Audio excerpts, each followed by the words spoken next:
こんにちは、こだまです。2026年最初の動画です。ということで年賀状を作ります。2026年の干支は馬年。今回使うのはこちら。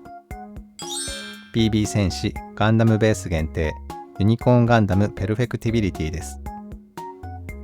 2019年にガンダムベース限定で発売されたもので、価格は2200円。僕のはコロナ禍にプレ版でオンライン販売されたものを購入しています。ペルフェクティビリティはアームドアーマー全部のせユニコーンガンダムということで、装備も充実。ユニコーンモードからデストロイモードへの変形も可能と、満足感の高そうな仕様になっています。BB 戦士のユニコーンガンダムのシリーズ、めっちゃ好きなんですよね。前にフルアーマーユニコーンガンダムやファンシーノルンなどを作ったことがあって、棚に飾られています。今回も楽しみです。それでは開封して内容物を見ていきましょう。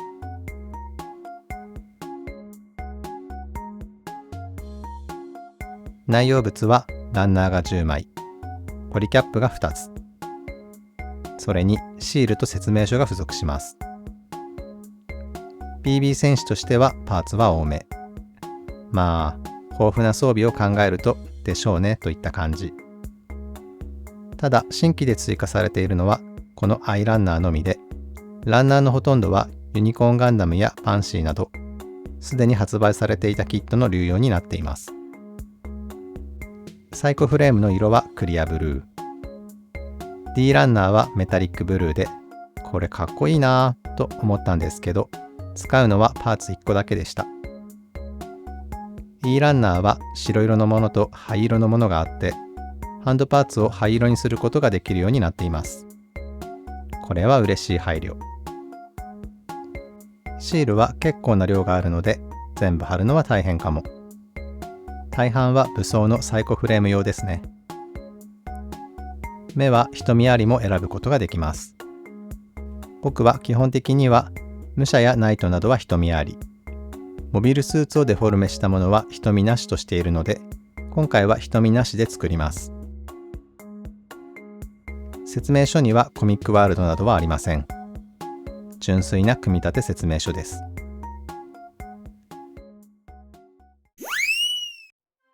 それでは組み立てている間にユニコーンガンダムペルフェクティビリティの紹介を。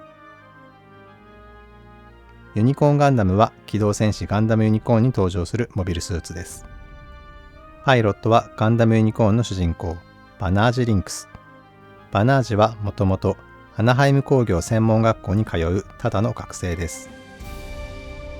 ただ、出自に秘密があり、ビスト財団の当主、カーディアス・ビストを父親に持っています。ビスト財団はラプラスの箱の力を背景に、宇宙世紀において広く政財界に影響力を持つようになった組織です。バナージ自身は母親の配慮により幼い頃に財団から遠ざけられ、その記憶のないまま平凡な人生を過ごしています。性格はまっすぐな優等生タイプ。ある日、バナージはオードリー・バーンと名乗る少女と出会い、これから起こる戦争を止めたいという彼女に協力していくうちに、ラプラスの箱をめぐる闘争に巻き込まれていきます。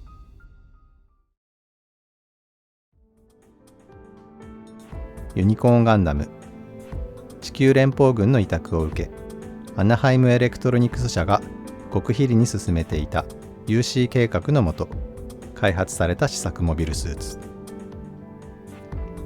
全身純白に輝く機体に頭部の一本角が特徴、通称ユニコーン。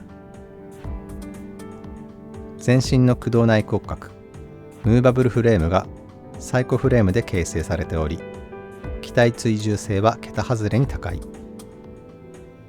デストロイモードを発動させる特殊 OS、NTD と搭乗者をラプラスの箱へと導くラプラスプログラムと呼ばれる2つのシステムが組み込まれている。ユニコーンガンダムかっこいいですよね。僕も好きです。モビルスーツのままシルエットがガラッと変わる変形がたまりません。角が開いてブレードアンテナになったり、ガンダムタイプの顔が隠れていたり、そして真っ白な機体から発光するサイコフレームが露出して、最高ですよね。ユニコーンガンダムペルフェクティビリティは物語本編には登場しないもので、ユニコーンガンダムにそれの2号機バンシー、3号機フェネックスの装備を載せた全部のせユニコーンガンダムになっています。ロマンですよね。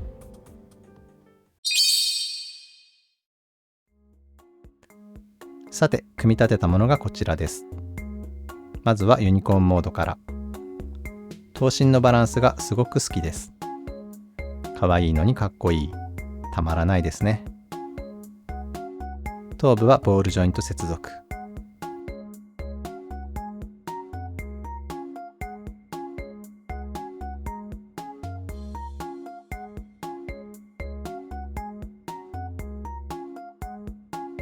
腕と肩の接続はこんな感じ。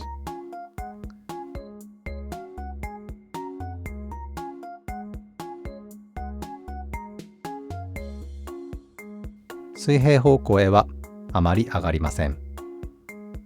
それから肘が稼働します。これめちゃくちゃ嬉しい。稼働範囲は45度くらいですが、肘が稼働するとすごくポージングに幅が出ます。この稼働はPB 戦士360、ユニコーンガンダム380、バンシーにはありませんでした。手首は回転可能で、挟み込みですが、デザイン的に合わせ目はほぼ気になりません。腰はこんな感じ。ボールジョイント接続ですが、灰色のパーツにピンがあり、回転はできないようになっています。ここはカットしてあげれば制限をなくせそう。フロントアーマーはこんな構造。このままでも稼働はしますが、パーツの中央をカットしてあげれば左右独立して動かせるようになります。脚部は横向きにボールジョイント接続。前方向には広い稼働範囲がありますが、サイドアーマーやリアアーマーが稼働しないこともあり、横や後ろにはあまり動きません。足首もボールジョイント接続ですが、かなりギチギチに干渉しているので自由度は低いです。右腕のアームドアーマー BS。大きく動かして腕側に向けることができます。カチッとロックされるので変にプラプラしたりはしません。方針もスライドしての展開が可能。左腕のアームドアーマー VN。爪をそれぞれ動かすことができます。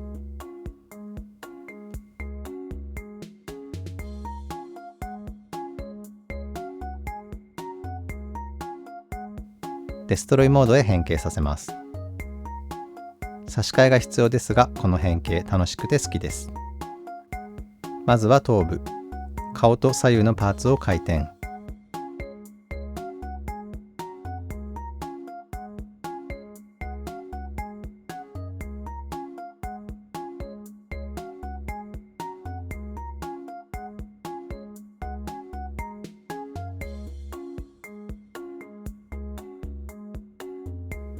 アンテナを展開。胴体部分、胸を左右に開いてフィンを展開。股間部分を開きます。肩部分、外側のパーツを差し替えて、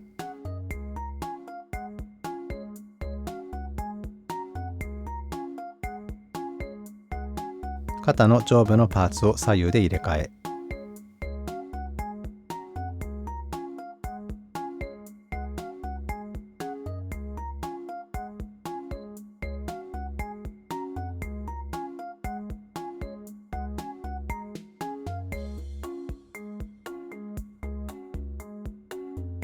アームドアーマー DE XC を差し替え展開。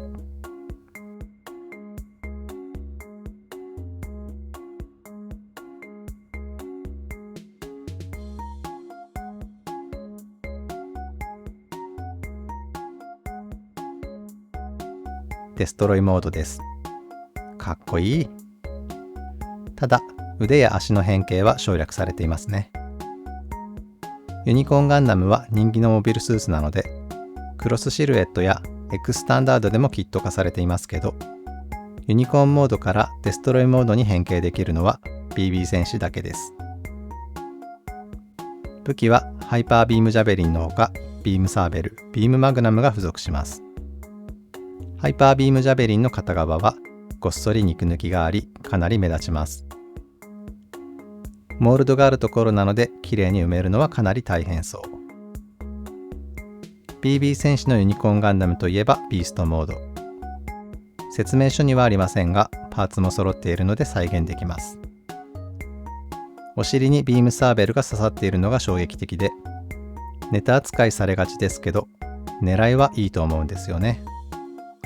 なんといってもユニコーンがモチーフですからね。余剰パーツはこれだけ出ます。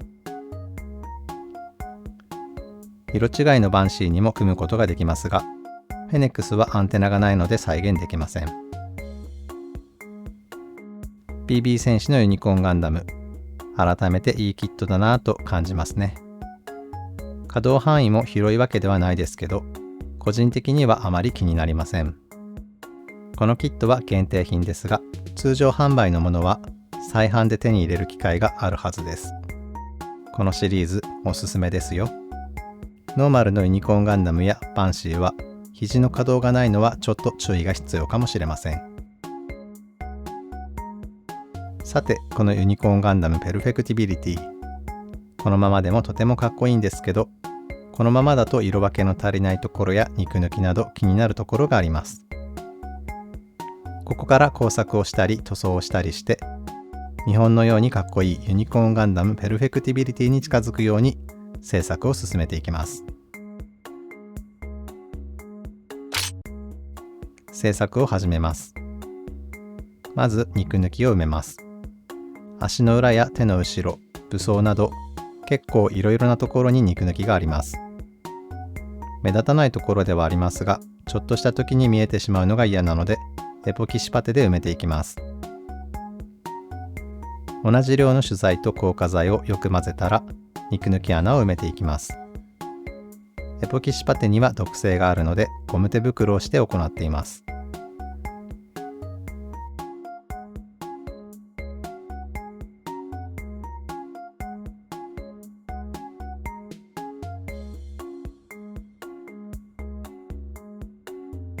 硬化したらヤスリをかけて形を整えます。場所に合わせてプラバンも使っています。次に合わせ目消しをします。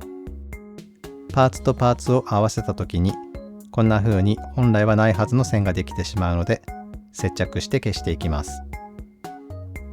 頭部のパーツは挟み込むパーツがあるので後はめ加工をします。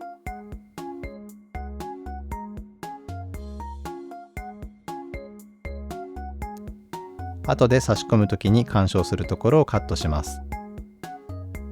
緩くなりすぎないように注意していますが、ここはビーストモードにするときに稼働させるところなので、最悪接着してしまっても大して問題はないです。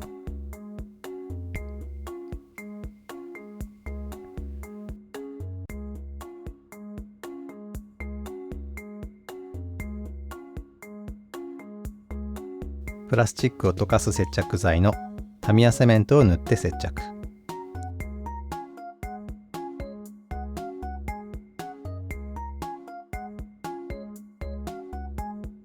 ぎゅーっと。乾燥したらヤスリをかけて接着跡をきれいに整えます。足のパーツの合わせ目も割と目立つところですが、ここはうまい解決方法が思いつかなかったので諦めています。足首のところ、ボールジョイント接続になっていますが、裾が干渉して可動が制限されています。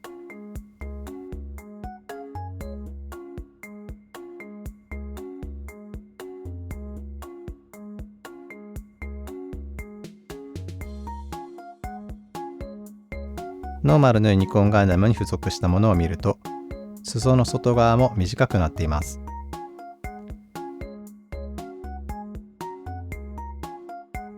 僕は稼働してほしいのでノーマル版のようにここはカットしてしまいます。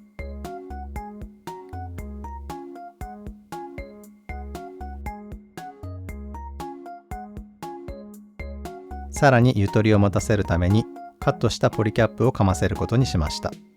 これでだいぶ動かしやすくなるはず。フロントアーマーを加工して左右が独立して動くようにします。このパーツはカットするだけで独立して動かせるようになっています。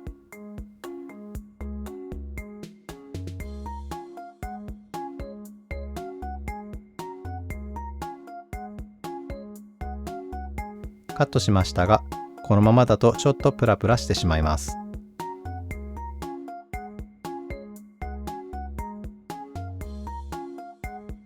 軸に 0.5mm の真鍮線を通して安定するようにします。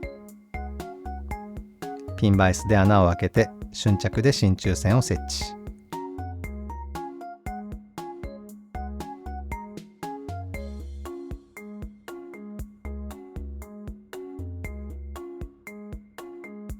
これで OK。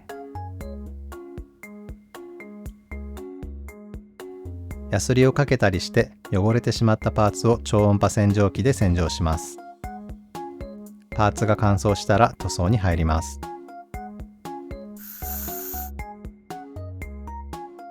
今回使用した塗料はこちら、クレオスのラッカー塗料です。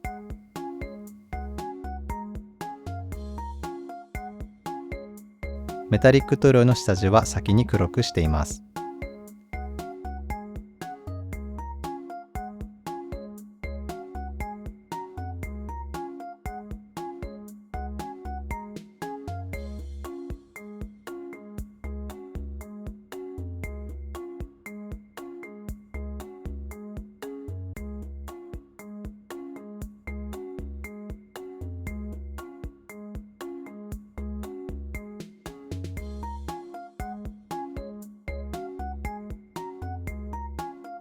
塗装をしたら光沢クリアで塗膜を保護しておきます。後でマスキングテープを剥がした時に塗膜ごと剥がれてしまうのを防ぎます。塗り分けるところはマスキングテープでマスキングします。マスキングテープを細かくカットしながら色を残すところを保護していきます。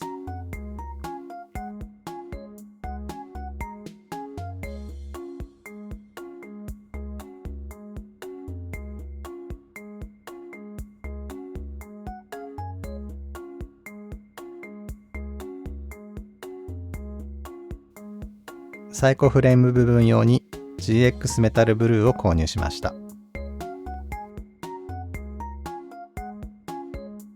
明るめのメタリックブルーでいい色です。楽しいマステ剥がし。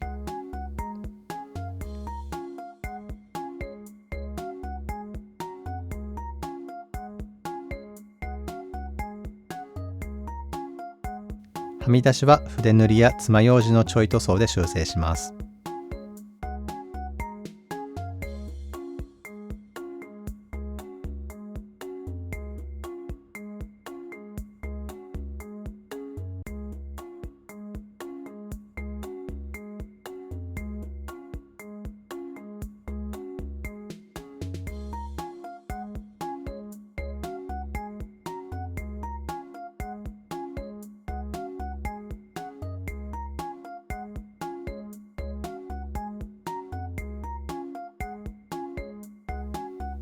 タミヤの墨入れ塗料で墨入れをします。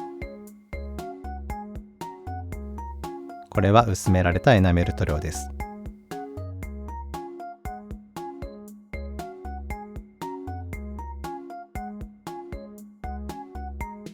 エナメル溶剤で余分な塗料を拭き取ります。エナメル溶剤はラッカー塗料を溶かさないので、エナメル塗料だけを拭き取ることができます。モールドがくっきり。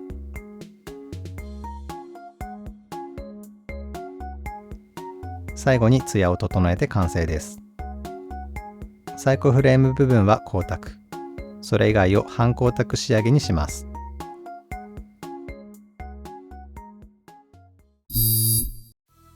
完成したものを見ていきましょう。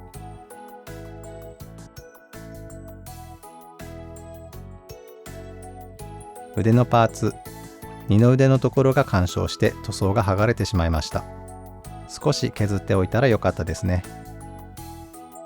各アームドアーマーは加工や塗装をした変化の分かりやすいところです。いやー、かっこいいですね。GX メタルブルーがすごくいい色で綺麗です。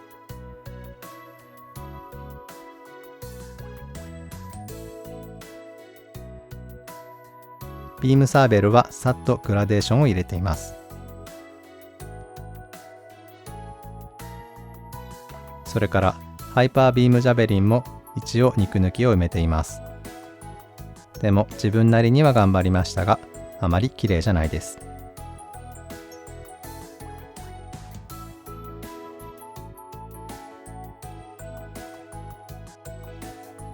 ユニコーンガンダムペルフェクティビリティ、かっこよくできたと思います。塗装もしやすくとても良いキットでした。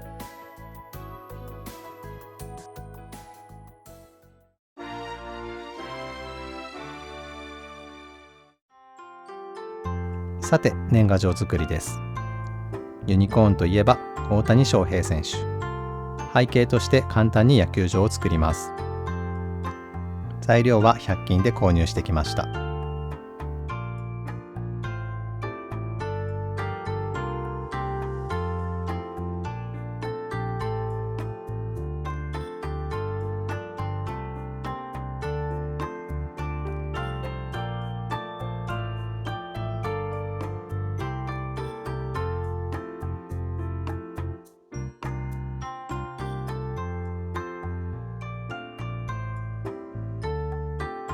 こんな感じでバッターボックスを作ります。各パーツを塗装したりしてきました。並べていきます。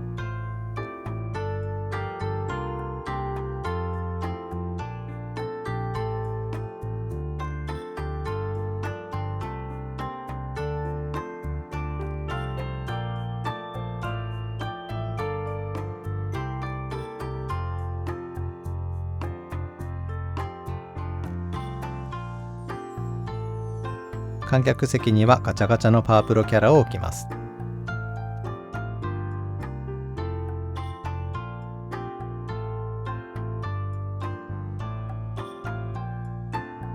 そして構えるユニコーン。